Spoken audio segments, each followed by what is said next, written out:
Hello and welcome to the home of Night and Day Films. Glad you could make it.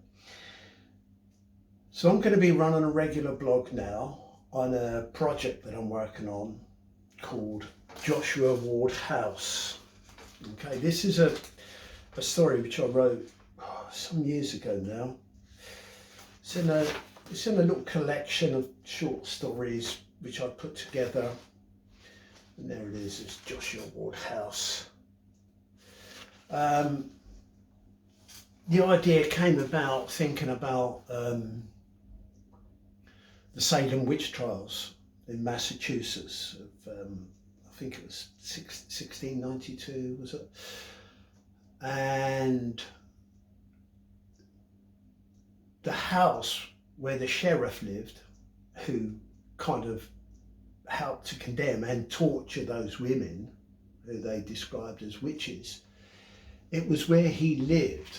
And after the trials sort of subsided and the witch hunt subsided, blah blah blah blah, this guy was threatened with revenge by a lot of the other women in the area for what he had done. So he kept a very low profile until the day he died. And when he died, they then said that we're going to find out where you're buried and we're going to, dig your body up and bloody mutilate the thing, the same way as what you did to all of our sisters, kind of stuff.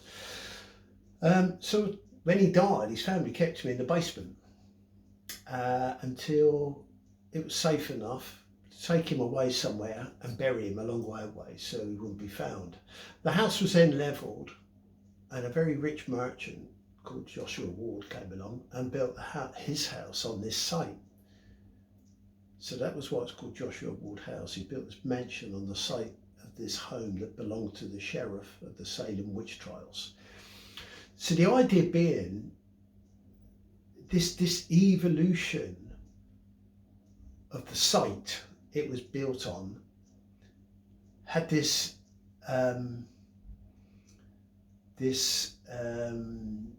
energy, this evil energy, which had kind of grown and manifested, and which remained. So that was the premise of my story. If I read you the beginning of my story, it might give you some idea. This is like as part of an introduction into the film. All right. The large timber frame building had once been a court house. The last trials that I witnessed were of a dark nature, and those whom the court found guilty were made to carry the onerous mark of society's scorn to an untimely grave. As the furore surrounding the trials subsided and the benevolence of the town's guardians appeared restored, it was decided that the house should become an orphanage. Some of its first occupants were the children who had been orphaned as a result of the witch hunt that had been conducted there. Instructors, wardens and a cook were employed to oversee the well-being of the household, whilst its labyrinthine basement was developed into a workshop, producing everyday household goods such as brooms, brushes, shoehorns and doormats. But within a few years of its inauguration, the skills of the house occupants were being far outstripped by the brutal prowess of an industrial revolution taking place outside. And although there had initially been a sense of patronage by townspeople because of the orphans' unfortunate circumstances, they soon discovered local hardware stores full of the same things being sold cheaper. And sentiment was ever the enemy of business, a bargaining chip used to lower the value of merchandise and reduce its price at the same time. The handmade products carrying the JWH initials came to a halt as the town's guardians attempted to offload the orphanage and its running costs onto any interested parties, but none were forthcoming. Anyway, it goes on as the house develops. As it goes on, then they have to find other ways of subsidising us, and it just gets worse and worse and worse. And what I'll do, I'll actually do a reading just of that opening, because it forms the premise of the film. I've already kind of done like a little short montage of a voiceover as an opening sequence to the house. but I'll talk about that in another blog. So this thing about this inherent evil that's in us. This is kind of well-known trope that's used in lots of horror films, and but some of my influences. This is once I've started writing the screenplay. Bear that in mind. I wrote the story independently, just these ideas floating around, this inherent evil, and then much later on in today's time, it's inherited by a couple who, kind of a bit oblivious of the history of this place. Do you know what I mean? They just kind of passing through, looking at it. They don't really want to live there, but it's come from a long distant family member. Blah blah blah blah. Anyway, so that same trope of this inherent evil used in films, classic of course, The Haunting of Hill House by Shirley Jackson, which was a 1963 film, and there's the house in there, Hill House, has got that same inherent evil, but whereas Joshua Ward House is going to be like 300, 400 years old, in The Haunting of Hill House is only 80 years old, built by a guy called Hugh Crane, but there's something inherently evil about the location, the way it was built, and what it now contains. Okay, we'll talk about that later. This is one of my all-time favourite films, The Innocents. This is an absolutely brilliant film by Jack Clayton, based on the book by Henry James, The Turn of the Screw. And again, it's a large house. This was shot in Eddington Hall, I think, but they call it Bly House in the film. Eddington Hall is, where is that? I'm not sure. I think it's over in Sussex. So it's Bly Hall, Bly House in the book, in the film and in the book, I think. A similar story like in Haunting of Hill House and The Innocents, story of a woman who goes to this large country estate, and the woman is taken with them this sense of isolation. Okay, they're struggling to fit in with their own community, and by going to this house and accepting the role they've been given within this household, it's going to be something that's going to liberate them, and they feel that they're going to be able to rise above this position where they feel completely sort of downtrodden, suppressed from the society they've just come from, which, when you think about it, ain't a good idea. Going to a large remote house with very few people and less than a handful, and being stuck there over a period of time. Talk about being left alone with your own thoughts and own paranoia. So all it does, rather than liberate them, it kind of confines them, and it kind of reinforces that sense of isolation and loneliness and fear and vulnerability. But again, we'll talk about that in another vlog. And the other one was The Awakenings, 2011 film. Slightly different, whereas the woman in here she's a skeptic. It's Rebecca Hall. This is following World War One, when lots of people were fascinated by the supernatural, contacting the dead, blah blah blah, because millions of people died. It's like every family in every country involved had a member of their family who died. There was a real connection to people who had died. So it became very, very popular to contact the dead, and people obviously they scanned everyone they could. It was all a big setup. And Rebecca Hall, contrary to the other two women, she's a very liberated, sort of very empowered woman who goes around debunking, which are generally men, old men, middle-aged men, who are scamming vulnerable widows, for example, and these seances. She goes around debunking them and exposing them as frauds. Well, then she goes off to investigate a boarding school in the countryside. The idea being, we think the place is haunted. So it's, yeah, of course it is. Well, I'll come along, because she's shown this photograph by Dominic West, who's one of the teachers there, which he can't explain, and she can't either, oddly enough. And she's very well read, she's very experienced in all of this paranormal activity, so-called paranormal activity.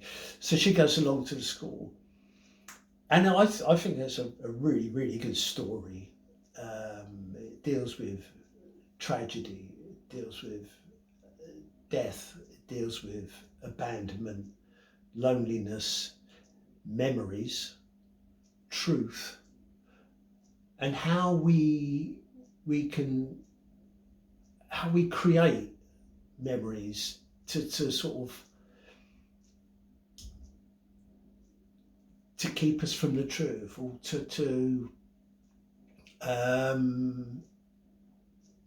what's the word I'm looking for? Can't think of it at the moment. We create the memories that were really there. We can change and alter so that they're not as harmful. So we feel protected rather than threatened by those memories. So she goes along to the school. Same thing, huge, great school. All the kids have gone away on holiday. It's just her, a couple of teachers who left behind, and the cook. And it's the same thing. It's like this idea of isolation, and what happens when you're put in that situation inside this large empty building that you're completely unfamiliar with. So you're creating these new memories, and you're kind of projecting something that you brought with you onto the house. But in all these stories, if the house is more powerful, eventually it draws you in and absorbs you into that kind of, that latent power, that inherent evil that it possesses. All right, that's just like a little brief explanation. So what I wanted to talk about as well was from my original story, I wrote a screenplay. Okay, it's only a short story. This is it's about 15, 16 pages long, something like that. It's a lot of dialogue. So there's no camera script. There's no directions or anything like that. So that's mostly all dialogue of a couple that I've created, George and Mary, who go to this house because they're on the way out of the country. George has inherited this house, and they're determined to go and visit it before they leave the country. They've been here for like a short holiday or whatever up in London, and the idea is we're going to go and visit the house. We're probably not going to keep it because we've settled elsewhere. But when they go along to this house, George is completely drawn in, like a small boy on this big adventure. Yeah, he's got eyes wide open. Wow, look at this! All these rooms, stairwells, basements, lofts, attics, playrooms, but it is pretty much run down throughout. But it is like 400 or 500 years old, so there's a real eclectic mix of architecture throughout the building. On the other hand, Mary is absolutely horrified at the thought of George wanting to take on this project, because it's one of those things when you see on telly is like, I'm going to go and restore the chateau. Well, not in a weekend, you're not. I mean, you've got to be prepared to sacrifice, a part of your life and live on a building site, which is something she don't really want to do. Anyway, they pull up, and that's as much as I'm going to say about the beginning of Joshua Ward House. So this is the film that I'm working on now. And what I wanted to talk about was the research that I'm doing on her, which might, to a lot of people think, doing research, what on earth for? It's really, really important. Really, really important. Because instead of having something that's just sitting at ground level, something that's obvious to the eye, once you start excavating and creating these layers, you create a subtext, and you actually start to give rationale and reason to all the elements within that piece of work. They're not just thrown in by accident because they look or sound good. No, they've got a specific meaning. That's why they're there. Nothing is just added or left to chance. Everything is significant, and they add to the story. So what I wanted to say was about the research, especially on this. I'm determined to do far more research on this film than I have on my previous films. The stuff that it throws up is just incredible. You start like looking at these three films that I've mentioned. I'm reading The Haunting of Hill House. So that was a film called The Haunting, 1963 film, which is right up there, right at the very top of like psychological, supernatural thrillers. It's one of the best ever. So, but obviously the book is different from the film. And the good thing about the book is you can be going on, bang, and then something, a paragraph will jump out to you, and you can see it. Not the scene from the film, but you see the scene in your head being projected onto your story.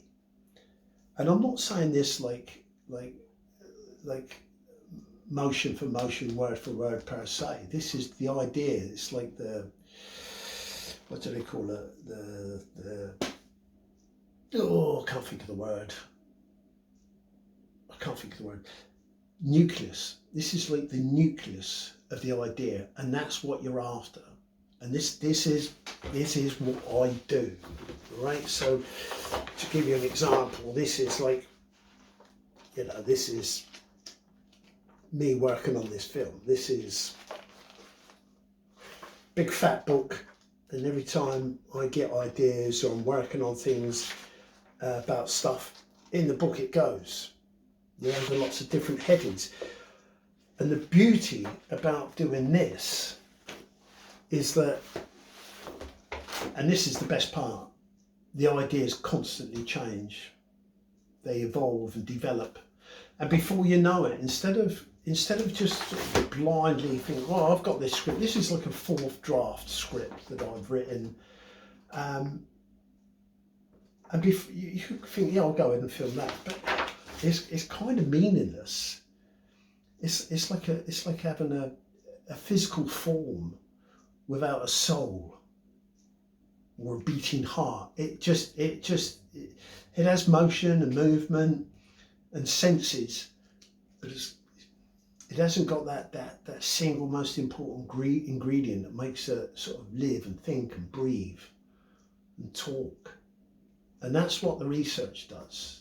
That's what the research, it provides the tissue, the muscle, the nerves, the veins, the arteries, the flow of blood, the vital organs. That's where it comes from. So the amazing thing about this is that the more research, the more digging I do, the deeper I go, the stuff that's being thrown up is just fantastic. And what it does to me as a creative person who follows their instinct, and once I've planted that seed of creativity into something, it starts to flower, and then it starts giving me stuff. It blossoms and blooms and shows me stuff which I follow. Okay, I don't try and get my idea and just impose it rigorously onto something. I follow it. As I excavate, it throws up stuff. I'll have that, I'll have that, I'll have that, I'll have that, and I'll make it my own. I change it, I alter it, and I let that lead on to, it's like the branches of a tree. One leads on to another, to another, to another, to another. And then amongst all those branches of a tree, then you've got birds' nests, and you've got all sorts of creatures and creeping crawlies up there. Do you know what I mean? It's a whole store of creativity. It's incredible. So with me at this moment in time, well, I've got this script, and we've done an audio version with a couple of local actors, Peter and Sheila, and it was great. It was really good. Sounded really nice. But it isn't the film that I want to make. The film I want to make, I haven't found her. Like the story itself, it's a ghost, and I've got to fill it out. And it's actually turning what I've written on its head, which is brilliant. Because then it's like you then become a conduit for that creativity. It's not you imposing these like hard and fast sort of rules and regimes. It's like this rigorous kind of unbending desire. This is my story. This is what we're going to see. No, forget all that. It's the stuff that you're kind of in tune with, that you're receptive to, that's coming in at you. That's what you've got to listen to, because that's the real story. Yeah, that's something that feels very external, and you are the conduit. I know it's a bit of a cliche, but that is the truth of the matter. You are the conduit for that material. You've got to be aware of it and not turn away from it. Go with it. And even when it leads up, it feels like it's leading you up a blind alley. Rest for a day or two or a week or whatever, then come back to it, and then it shows you more and shows you more. And it's about having the faith. Ultimately, it's about having the faith in what you're doing and believing in it and where it's leading you. Somehow you have to explain that to the people you're working with, like the actors or the cameraman, and unless they're on board with that way of thinking, it can be confusing. But that's what you do as a creative. You don't shut the door on things. You constantly opening doors and windows or whatever, and allowing this stuff to come in. Like I say, with my script now, although I could quite easily go and shoot that script, because of the work I'm now doing on like what I'm reading and what I'm seeing and the music, it's just creating other images, other ideas and other thoughts and directions. And now suddenly my characters, George and Mary, they're starting to turn, they're starting to change, they're fleshing out. Yeah, and that isn't because I've just decided they want to be like this and this is generic type characters. No, it's because of stuff that I've gleaned, I've kind of picked. Not necessarily I want that person to be this height, look like this, wear these clothes. No. This is more like an existentialist type approach. It's about taking these ideas. These are ideas that will not be revealed on film, but they are motivations for the reason why we see that person doing those things, and they will be revealed in clues, which is something I do in all my films. There are clues, there's specific items in the frame that if you watch more than once, you say, well, hold on, why are those knitting needles sticking out of the ground, or why is that white cane folded up on the shoreline? Well, then later on we meet a blind man. Well, that was why. Or underneath the last film, Castle Keep, where we had like the arum lilies laying on the platform on the stage. Well, they're like flowers of the dead, and all the people in the film were dead. But we didn't say, oh look, these are dead people. No, we carried on. Except so you kind of get the gist. All right, well, I'll finish there. It was only meant to be a short film, but that's like an introductory to my new project, JWH House. And hopefully I'm going to do a regular blog. All right. Goodbye.